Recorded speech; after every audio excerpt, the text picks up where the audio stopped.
Bonjour, je te retrouve encore avec beaucoup de bonheur afin de partager la vérité, celle qui vient de l'Éternel désormais. Aujourd'hui, nous verrons ce meurtrissant.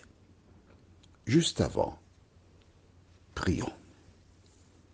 Notre Seigneur et notre Dieu, nous voici une fois de plus en ta présence afin de comprendre ce qui se passe autour de nous, mais surtout te laisser transformer nos cœurs et nos vies. Cet esprit, merci de nous aider à comprendre la différence entre la vie et la mort, et que cet esprit lui-même nous dirige dans toute la vérité. Au nom de Jésus et pour ta gloire éternelle. Amen. Le premier jour, nous avons vu comment un homme sortant des sépulcres vint et il s'est prosterné devant Jésus. Jésus ne l'a pas appelé, mais Jésus est un aimant qui attire à lui ceux qui ont besoin du salut. Hier, nous avons vu que cet homme habitait dans les sépulcres et personne ne pouvait plus le lier. Les autorités avaient essayé avec des cordes, il avait rompu ces cordes, des chaînes, même topo, même conséquence. Il n'y avait aucune solution au problème.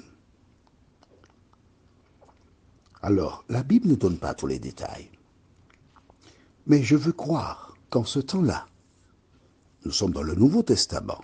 Rappelle-toi, Saül avait été vers une femme qui avait contact avec les morts. Aujourd'hui, on appelle ça quimboiseur, sorcier ailleurs, etc. Il y avait des forces occultes. Et on avait tout essayé, mais rien n'avait réussi. Toi qui m'écoutes là, ce matin, probablement tu as essayé beaucoup de choses sans connaître le succès. Et comme cet homme possédé, tu es là, chargé. Certains sont même surchargés et ne savent quoi faire. Aujourd'hui, nous voyons ce meurtrissant. Que s'est-il passé? Alors que les hommes n'ont trouvé aucune solution, malgré leurs efforts, les remèdes naturels, rien à faire. Jésus est arrivé. Alors, y avait-il des gens de la ville présents pour voir? Nous l'ignorons. Mais il semble qu'il y a un répit parce que cet homme a été vers Jésus et il s'est prosterné aux pieds de Jésus. Qui est ce Jésus qui a un tel pouvoir, sans même énoncer le moindre mot? Des gens viennent se prosterner devant lui. Aujourd'hui, nous voyons ce meurtrissant. Lisons au verset 5, Marc chapitre 5, verset 5. Il était sans cesse, nuit et jour, dans les sépulcres et sur les montagnes, criant et se meurtrissant avec des pierres. Pourquoi cet homme vivait-il dans les ténèbres? Vivait-il dans le cimetière, dans les sépulcres? Nous savons que ceux qui vivent, entre guillemets, non, ils ne sont pas vivants, ils sont morts. Ceux qui sont enterrés dans les sépulcres Ils sont morts. Et cet homme recherchait la compagnie des morts. Pourquoi? Parce qu'il était mort. Mais oui, il était mort. Il était vivant, certes.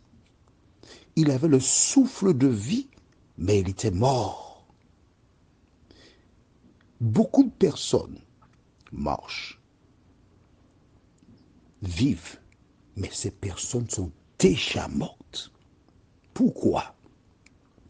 Parce que quand tu n'as pas Jésus, quand il ne vit pas en toi, tu es déjà mort. Tu veux d'une preuve biblique? D'accord. Prends ton cahier. Allez, prends ton cahier. Et on va écrire 1 Timothée chapitre 5. Puisque tu m'as demandé, je cherche pour toi 1 Timothée chapitre 5. Écris dans le cahier. 1 Timothée chapitre 5. Et tu verras comment des personnes qui sont vivantes sont déjà mortes sans même le savoir. 1 Timothée chapitre 5. Et je lis un verset pour toi. Écoute bien. La Bible déclare dans 1 Timothée 5, verset 6. Mais celle qui vit dans les plaisirs est morte, quoique vivante. Cet homme était mort. Il était mort parce qu'il n'avait pas Jésus en lui. Il était mort parce qu'il avait fait le choix. C'est un choix qu'il avait fait. D'ouvrir sa porte au diable.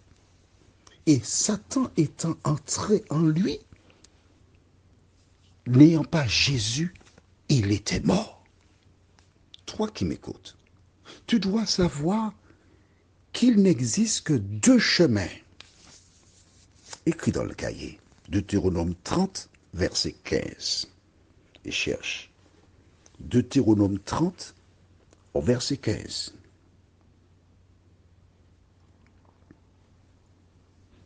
As-tu trouvé?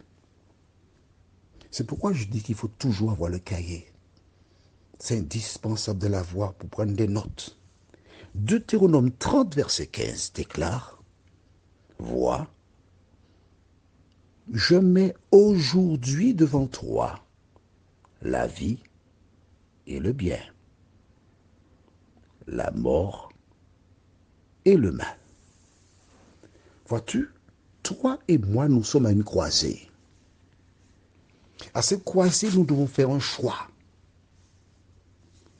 La vie, si nous faisons le bien, si nous acceptons Jésus, et la mort, si nous rejetons la parole de Jésus. La présence de Jésus dans ton cœur est une protection.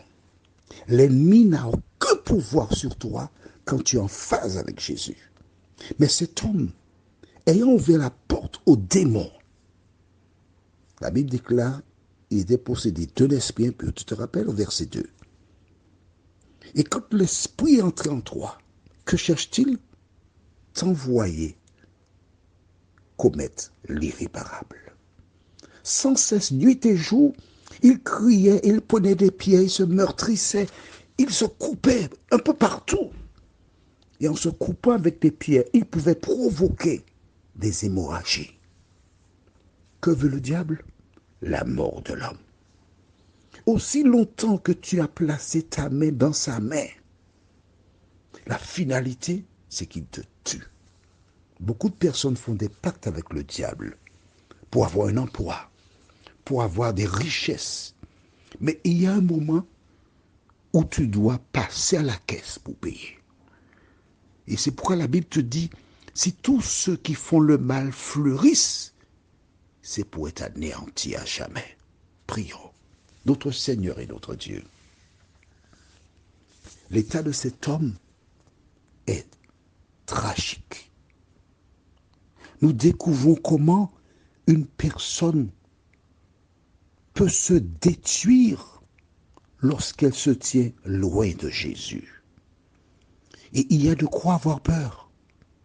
Car lorsque le diable a pris le contrôle d'une personne, elle n'a plus aucun pouvoir elle ne fait qu'agir comme une poule, comme un pantin. Seigneur, à la lumière de ce que nous découvrons dans la Bible, de nous aider à ne pas te prendre à la légère, mais à appliquer la parole dans nos vies, nous t'en prions. Au nom de Jésus et pour ta gloire éternelle. Amen. Je te souhaite une bonne journée, en attendant de te retrouver demain, si Dieu nous prête vie. Et surtout, n'aie pas peur.